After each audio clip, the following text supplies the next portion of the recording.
Next this evening, an ambulance worker has described to ITV News the moment he was spat at by a patient he was trying to treat in Dawlish. His story comes as figures show the number of incidents of violence and abuse towards ambulance service staff here in the Westcountry has shot up during the coronavirus lockdown.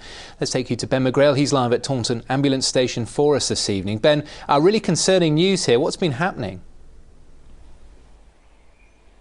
Well, John, South Western Ambulance Service has said that the number of these incidents has gone up by nearly half in the first 10 weeks of lockdown compared to the same time period last year. And what we're talking about here are largely verbal incidents from patients, their relatives or members of the public. Let me just run you through some of the details, though, specifically. There were 290 incidents between March and May this year, and that's compared to 199 the same time last year.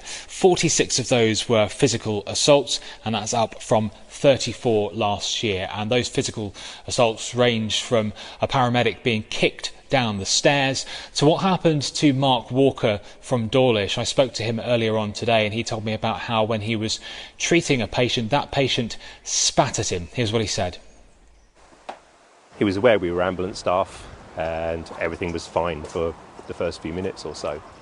Then all of a sudden, for no particular reason, he just launched an attack at the police officers, kicking and punching out.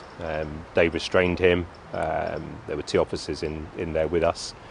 And at that point, I was close to his head, and he decided to spit at me and then spit at the police officer who was standing next to me. How did you feel at the time when that happens? That must have been a shock. Furious. Yeah, absolutely furious.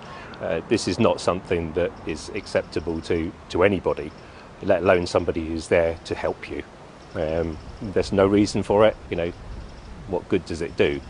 I know he's intoxicated. I know he probably wouldn't be like that on a normal day, but it doesn't make any difference. You know, you spat at us, and that's just wrong. I mean, our families are worried enough about us going out there and dealing with the pandemic that we have going on at the moment.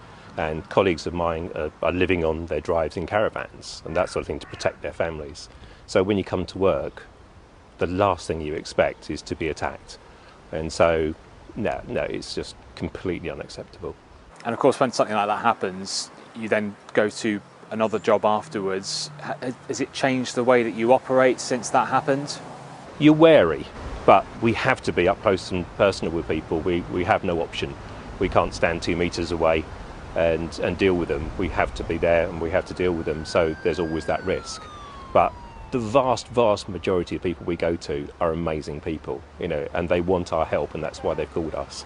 It's just a very small minority that think it's okay to be like this. So no, it won't make any difference for any of us, I don't think, on a day-to-day basis.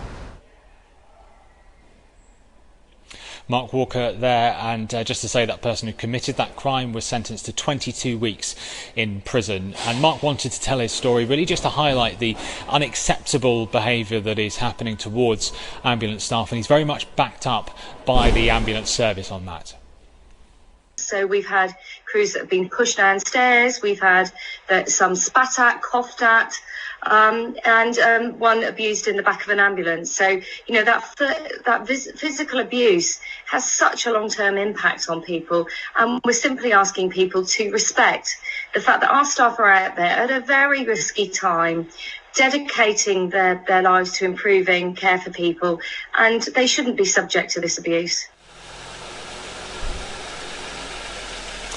Yeah, it's an extraordinary time, isn't it, for NHS staff? Just another crew about to go out now. It is a busy time for them. You can see that the garage here at the station here in Taunton is pretty quiet generally at the moment. So many of these crews are out right now, and I think that the main message that the service wants to get across today is just to highlight this behaviour as being completely unacceptable, particularly as these members of staff are leaving their families to go and simply do a job and to, in many cases, save people's lives.